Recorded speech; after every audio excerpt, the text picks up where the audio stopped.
सरसों का तेल, नाम ही पहचान है।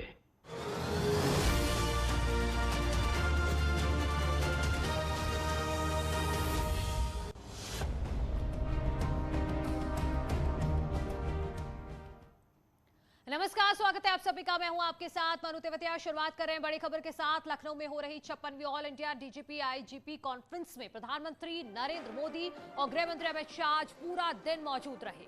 पीएम और गृह मंत्री सुबह 9:15 बजे से रात के करीब 9 बजे तक कार्यक्रम में शामिल रहे। सूत्रों के मुताबिक पीएम मोदी ने मीटिंग में शीर्ष पुलिस अफसरों के विचारों को सुना है। प्रेजेंटेशन को भी देखा गया है। यूपी पुलिस की ओर से एडीजी एलओ प्रशांत कुमार ने माफिया भूमाफिया पर की गई कार्रवाई, एटीएस एसटीएफ के कार्यों पर प्रेजेंटेशन दी। अफसरों के साथ डिनर के बाद रात करीब 9 बजे प्रधानमंत्री और गृह मंत्री सिग्नेचर बिल्डिंग से निकले। कल सुबह पीएम मोदी फिर से सुबह करीब 9 बजे डीजीपी आईजीपी कॉन्फ्रेंस में शामिल होने पहुंच जाएंगे और शाम 4 बजे तक मौजूद रहेंगे। कहा जा रहा है कि बैठक में तटीय सुरक्षा, वामपंथी उग्रवाद, नारकोटिक्स, साइबर क्राइम, सीमा प्रबंधन जैसे मामलों में ध्यान केंद्रित करने पर जोर देने की बात कही गई है। 56वीं all India DGP IG police conference के दूसरे दिन प्रधानमंत्री नरेंद्र मोदी ने पूरे 10 घंटे इस कॉन्फ्रेंस को दिए हैं। सुबह 9:15 बजे से रात के 8:45 बजे तक प्रधानमंत्री नरेंद्र मोदी इस कॉन्फ्रेंस में रहे हैं और सभी डीजीपी और जितने शीर्ष पुलिस अधिकारी हैं उनके साथ डिनर करने के बाद प्रधानमंत्री नरेंद्र मोदी अब राजभवन के लिए रवाना हो चुके हैं। 2014 में जब से नरेंद्र मोदी प्रधानमंत्री बने हैं तब से इस एनुअल कॉन्फ्रेंस में वो खुद पूरे समय मौजूद रहते हैं और अनौपचारिक रूप से भी तमाम अधिकारियों से विचारों का आदान प्रदान करते हैं। जो हमें जानकारी मिल रही है उसके मुताबिक इंटरनल सिक्योरिटी जैसे महत्वपूर्ण मुद्दों पर आज भी चर्चा हुई है। कल भी सुबह 9:15 बजे प्रधानमंत्री नरेंद्र मोदी इस कॉन्फ्रेंस में हिस्सा लेने के लिए यूपी पुलिस के मुख्यालय सिग्नेचर बिल्डिंग पहुंच जाएंगे और कार्यक्रम के समाप्त होने तक शाम 4 बजे तक इस कॉन्फ्रेंस में रहेंगे। गृह मंत्री अमित शाह भी कल इस कार्यक्रम के उद्घाटन से मौजूद हैं। आज भी पूरा दिन गृह मंत्री अमित शाह इस कॉन्फ्रेंस में रहे और कल भी इस कॉन्फ्रेंस में प्रधानमंत्री के साथ गृह मंत्री अमित शाह मौजूद रहेंगे। कैमरामैन उपेंद्र यादव के साथ ऋषभ मणि त्रिपाठी, न्यूज़ 18 लखनऊ। वहीं प्रधानमंत्री मोदी के स्वागत में लखनऊ को दुल्हन की तरह सजाया गया है। सिग्नेचर बिल्डिंग से लेकर राजभवन तक पूरे रास्ते में लाइटनिंग के साथ साथ पीएम को पोस्टर और होर्डिंग भी लगाए गए हैं। पीएम के हजरतगंज और आसपास के इलाके को रंग बिरंगी लाइटिंग से सजाया गया है। प्रधानमंत्री नरेंद्र मोदी देश के डीजी कॉन्फ्रेंस में शामिल होने के लिए राजधानी लखनऊ के 2 दिन के दौरे पर हैं। आज दिन भर उन्होंने डीजीओ के साथ बैठक की है और सिग्नेचर बिल्डिंग में ये पूरी बैठक चली है। राजधानी लखनऊ में अब जबकि रात का समय है लेकिन इन नज़ारों को देखना भी बेहद ज़रूरी है कि आखिर राजधानी लखनऊ को पहली बार इतनी खूबसूरती के साथ कैसे सजाया और संवारा गया है। न्यूज़ 18 की टीम आज उस रूट पर चलने वाली है जहां से नरेंद्र मोदी को होकर के गुजरना है। कम से कम आज और कल के दिन, कल वो वापस दिल्ली के लिए रवाना हो जाएंगे। सबसे अहम और ख़ास बात यही है कि प्रधानमंत्री नरेंद्र मोदी आज दिन भर लखनऊ में थे और सिग्नेचर बिल्डिंग में उन्होंने कॉन्फ्रेंस को अटेंड किया है। जो कुल दूरी है सिग्नेचर बिल्डिंग से लेकर के राजभवन की जहां उनको रात्रि विश्राम करना है वो करीब 15 किलोमीटर की है। हालांकि एसपीजी ने इस पूरे रास्ते को अपने अंडर में ले लिया है। फिलहाल देखिए न्यूज़ 18 की टीम गुजर रही है समता मूलक चौराहे से, जो कि लोहिया पार चौराहे के ठीक बाद है। वहां पर भी रोशनी अपने रंग को बिखेर रही है और ऐसा लग रहा है जैसे रोशनी में नहाया हुआ शहर किसी बड़े मेहमान का स्वागत कर रहा है। टीम हमारी न्यूज़ 18 की वो 1090 चौराहे को क्रॉस कर चुकी है। जगह जगह होर्डिंग, बैनर और तमाम जो है एलईडी स्क्रीन्स भी लगाई गई हैं जिसपे प्रधानमंत्री नरेंद्र मोदी के फोटो और चश्मा है। होर्डिंग्स अभी भी लेफ्ट हैंड पर लगातार स्वागत करने के लिए लगी हुई हैं। सोच ईमानदार, काम दमदार और तमाम जो पंच लाइनें हैं उत्तर प्रदेश सरकार की, वो लाइनें भी लगातार यहाँ पर दिख रही हैं और लगाई गई हैं। यहाँ से लेकर राजभवन की दूरी है अब वो बेहद कम बची है। राजभवन की दीवारें अब शुरू हो गई हैं और लेफ्ट साइड में राजभवन की दीवारें ही हैं जहां पर प्रधानमंत्री को आज रात्रि विश्राम करना है। ये गेट नंबर 2 है जो एग्जिट गेट है। राजभवन के गेट के भी नज़ारे आपको दिखाएंगे। आप साफ तौर से देखें तो ये राजभवन का गेट है। साफ तौर से प्रधानमंत्री नरेंद्र मोदी की फ्लीट इसी गाड़ी से जाएगी। खासतौर से आप देखें तो यही राजभवन का गेट है जहां से प्रधानमंत्री नरेंद्र मोदी को जाना है। तो तैयारियां पूरी तरह से आप देखें तो मुकम्मल हैं। प्रधानमंत्री को आज रात विश्राम भी यहीं पर करना है। राजभवन का गेट है, हालांकि एक रात का विश्राम वो यहाँ पर कर चुके हैं। आज उनकी दूसरी रात है, कल उनको रवाना हो जाना है। कैमरा पर्सन मनोज द्विवेदी के साथ अलाउद्दीन, न्यूज़ 18 लखनऊ। बात करते हैं एक और बड़ी खबर की। माफिया मुख्तार पर एक्शन जारी। आजमगढ़ मऊ में बड़ी कार्रवाई। मऊ में मुख्तार गैंग के 2 गुर्गों पर एक्शन लिया गया है। मऊ में करोड़ों की जमीन जब्त की गई है। आजमगढ़ में 3 करोड़ की संपत्ति कुर्क की गई है।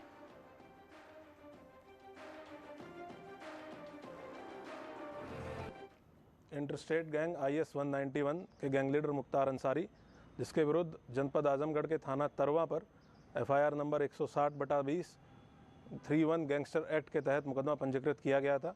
इसकी विवेचना पुलिस के द्वारा की जा रही थी। विवेचना के दौरान ये ज्ञात हुआ कि काफ़ी प्रॉपर्टी ऐसी है जो अपराध के थ्रू अवैध धन से अर्जित की गई है।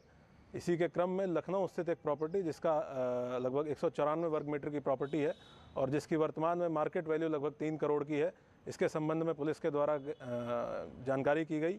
नियमानुसार जिलाधिकारी आजमगढ़ को रिपोर्ट प्रेषित की गई और पुलिस के द्वारा यह आदेश प्राप्त कर लिया गया है कि इस प्रॉपर्टी को, जिसकी कीमत लगभग 3 करोड़ रुपए है, उसको 14(1) गैंगस्टर एक्ट के तहत कुर्क कर दिया जाए। लखनऊ में माफिया मुख्तार अंसारी की 3 करोड़ रुपए की जमीन कुर्क होगी। आजमगढ़ DM की ओर से कुर्की का आदेश जारी कर दिया गया है। कुर्की के लिए पुलिस टीम लखनऊ रवाना कर दी गई है। लखनऊ के हुसैनगंज में 194 वर्ग मीटर जमीन कुर्क होगी, जिसे 2007 में मुख्तार ने अपनी पत्नी के नाम पर खरीदा था। आजमगढ़ के तरवा थाने में मुख्तार के खिलाफ दर्ज गैंगस्टर के मामले में ये कार्रवाई हो रही है। राजधानी लखनऊ स्थित हुसैनगंज में 21 विधानसभा मार्ग पे पड़ने वाला यह पेट्रोल पंप बाहुबली माफिया विधायक मुख्तार अंसारी का है, जिसके दक्षिणी भाग पर ये लगभग 2078 वर्ग फीट का एरिया है, जिसमें पहले यहाँ पर हिंदुस्तान पेट्रोलियम की एक मशीन रहती थी, जिसको अब हिंदुस्तान पेट्रोलियम के द्वारा निकाल लिया गया है और अब ये 2078 वर्ग फीट के एरिया को खाली छोड़ दिया गया है। ऐसे में आजमगढ़ के डिस्ट्रिक्ट मजिस्ट्रेट के द्वारा अपनी शक्तियों का प्रयोग करते हुए इस पर कुर्की का आदेश दिया गया है, जिसको लेकर के ये 3 करोड़ की संपत्ति के लिए आजमगढ़ पुलिस लखनऊ के लिए आज आजमगढ़ से रवाना हो गई है। कल की तारीख में यहाँ पर कुर्की से संबंधित कार्रवाई होगी और साथ ही साथ लखनऊ जिला प्रशासन और नगर निगम के द्वारा इस कार्रवाई को अंजाम दिया जाएगा, जहाँ पर आजमगढ़ की पुलिस टीम भी मौजूद रहेगी। ऐसे में जहाँ मुख्तार अंसारी के ऊपर बराबर नकेल कसती हुई योगी सरकार नजर आ रही है, वहीं दूसरी तरफ अगर देखें तो उसकी और भी संपत्तियों को LDA व अन्य विकास प्राधिकरण के माध्यम से भी खंगाला जा रहा है। कैमरा पर्सन रवि गुप्ता के साथ प्रशांत किशोर पांडे, न्यूज़ 18 लखनऊ। बढ़ते आगे, नवजोत सिंह सिद्धू का एक बार फिर से पाकिस्तान प्रेम छलका है। पाकिस्तान स्थित करतारपुर साहिब की यात्रा के दौरान उन्होंने प्रधानमंत्री इमरान खान की तारीफ कर दी। पाकिस्तान की सरजमीं पर सिद्धू ने इमरान खान को अपना बड़ा भाई बताया। बीजेपी ने इस पर सिद्धू के साथ कांग्रेस पार्टी नेतृत्व की घेराबंदी शुरू कर दी है। बीजेपी ने राहुल और प्रियंका गांधी से इस पर जवाब मांगा है।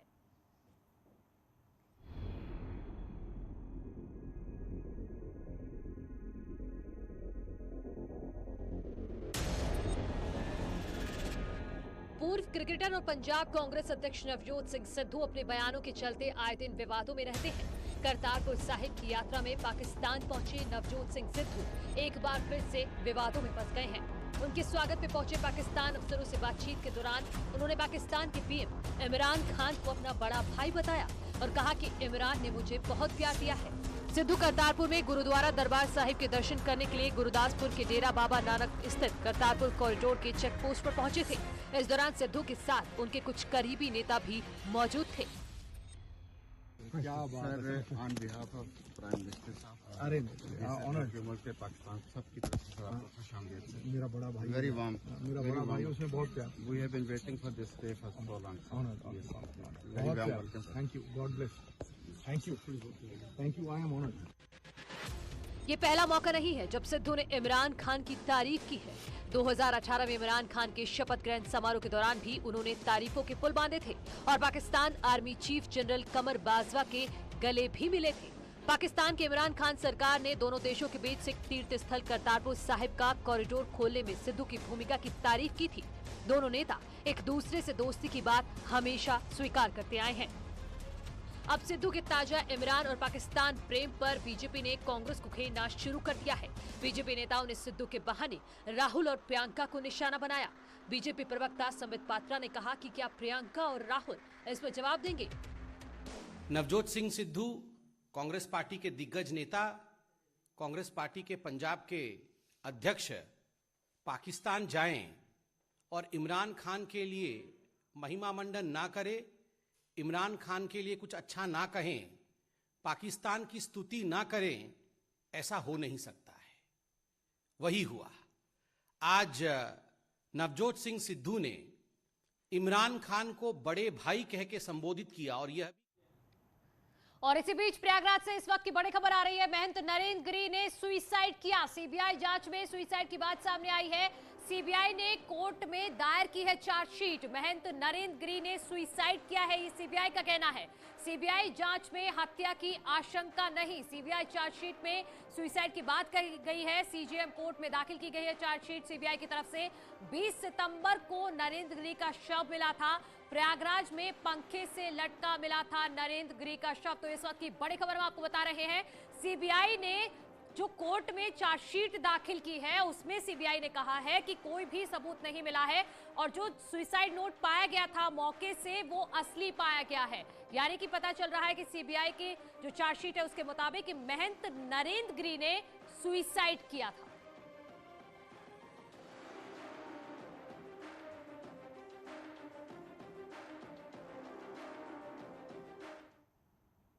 ये एविडेंस लेके आया है कि जो सुसाइड नोट मिला था वो सुसाइड नोट एकदम सही है। जो वीडियो कहा जा रहा था कि नरेंद्र गिरी जी ने अपनी मौत के पहले रिकॉर्ड किया था, उस वीडियो पे रिपोर्ट लगाई कि वो वीडियो भी एकदम सही है, उसमें कहीं से छेड़छाड़ नहीं की गई है। तो ब्लैकमेल करने का ऑडियो क्या है? ऑडियो क्लिप में ये कहा गया कि कोई दो लोग आपस में ऐसी बातें कर रहे हैं जो कि नरेंद्र गिरी की इज्जत और उनकी प्रतिष्ठा के खिलाफ थी। वो ऑडियो आनंद गिरी जी ने एक सुनियोजित साजिश के तहत उनके पास भिजवाया ताकि वो सुने और उससे वो क्षुब्ध हो जाएं। यही हमारे ऊपर आरोप है। और वक्त हो गया एक छोटे से ब्रेक का, जल्द लौट रहे हैं, कहीं मत जाइए।